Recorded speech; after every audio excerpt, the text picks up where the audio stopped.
அனைவருக்கும் வணக்கங்க. இப்போ நாங்கள் பார்த்தீங்கன்னா முழுக்க மரச்செக்குனால செஞ்சுட்ருக்கோம். உரலும் லட்சுமியும் மரம் தான். அதனால் உங்களுக்கு அதிக வெப்பத்தினால எண்ணெய் வரவே வராது. அது மட்டும் இல்லாமல் எல்லாமே சில்வர் பாத்திரம் தான். எல்லாமே சில்வர் பாத்திரம் தான் வச்சுருக்கோம். ஆமாம். அதேமாதிரி இது வச்சு அந்த எண்ணெய் டின்னு அதுவும் இல்லை, எல்லாமே டெய்லியும் மாதம் அந்த வாரத்துக்கு ஒன் டைம் நல்லா க்ளீன் பண்ணிடுவோம். புண்ணாக்கு பாருங்கள் எப்படி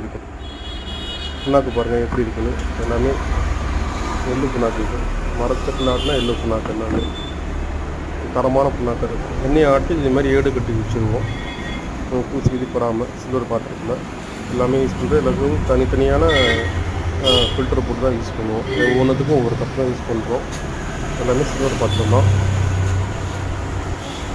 பார்த்திங்கன்னா எல்லாமே இந்த கோனி சாக்கில் தான் கட்டியிருக்கோம். புண்ணாக்கு பார்த்தாலே உங்களுக்கு தெரியும் எண்ணெயோட குவாலிட்டி எப்படி இருக்குன்னு தெரியும் உங்களுக்கு.